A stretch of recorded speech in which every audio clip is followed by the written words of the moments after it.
Bonjour et bienvenue pour cette nouvelle vidéo. Donc ici dans cette nouvelle vidéo, on va s'orienter au niveau de la découverte des ions.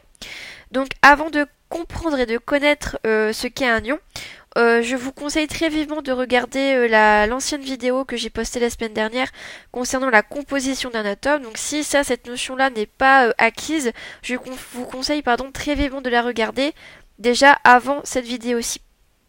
Donc pour ceux qui comprennent et qui ont acquis le fait que un atome était constitué de protons, de neutrons et d'électrons en fonction avec des nombres fluctuants en fonction de leur position dans le tableau périodique des éléments, eh bien on va pouvoir regarder ce qu'est un ion.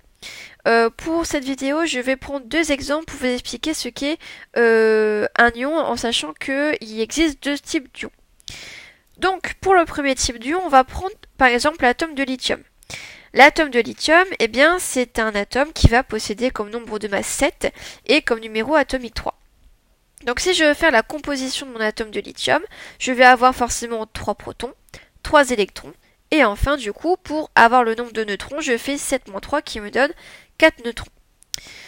Si je veux schématiser mon atome de lithium de manière la plus simple possible, je vais bien sûr avoir mon noyau de mon atome de lithium, et autour de mon noyau, je vais avoir le cortège électronique, là où mes électrons vont se balader autour du noyau.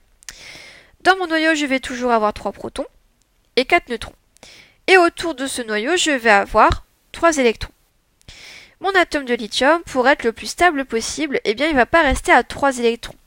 Ce qui va se passer, c'est qu'il va perdre un électron. Donc en fait, il y a des atomes qui ont la capacité de perdre des électrons. Si je fais la charge globale de l'élément, j'ai toujours 3 protons, 4 neutrons, mais maintenant j'ai 2 électrons. Si je fais la charge globale, comme j'ai 3 protons, j'ai 3 charges positives, associé à ça 4 neutrons qui ont 4 charges neutres, et enfin 2 électrons qui ont 2 charges négatives. Si je fais l'addition de toutes ces charges, à la fin je vais avoir une charge positive, puisque j'ai plus de protons que d'électrons. Comme j'ai plus de protons que d'électrons, je vais avoir du coup un élément qui sera chargé positivement. Pour le représenter sur le papier, eh bien je vais avoir par exemple le symbole de mon atome en question, ici par exemple c'est le lithium, Li, et pour montrer que mon atome a perdu un ou plusieurs électrons, ce qui va se passer c'est que je vais l'indiquer avec un petit plus. Donc le plus en fait ça symbolise que mon atome a perdu des électrons.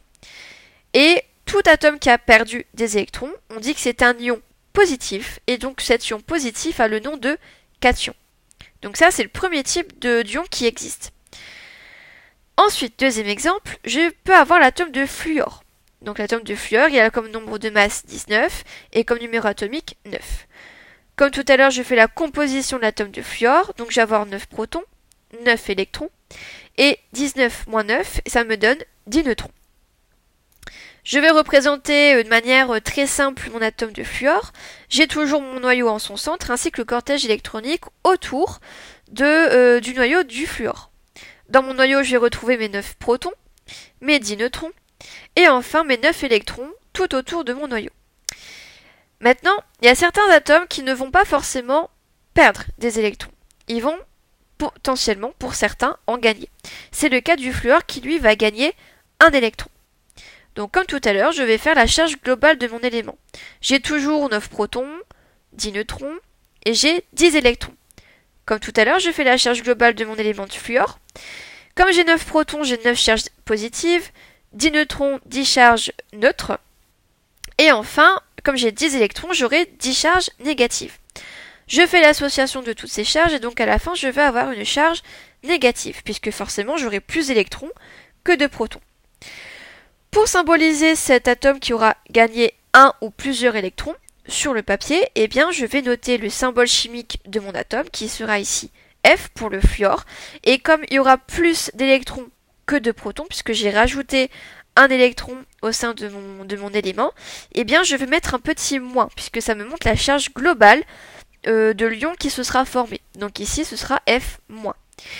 Comme mon atome, enfin du moins comme mon atome aura gagner un électron et qu'il aura une charge globale négative, dans ces cas-là, cet ion négatif, on appelle ça un anion. Donc en fait, tout simplement, un ion, c'est un atome qui va gagner ou perdre un ou plusieurs électrons.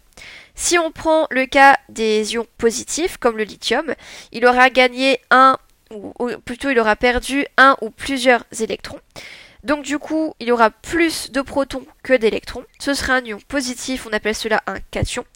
Par contre, comme l'atome de fluor, eh bien, il va gagner un ou plusieurs électrons. On va avoir une charge globale qui sera négative, et donc du coup, cet ion, on appellera cela un anion.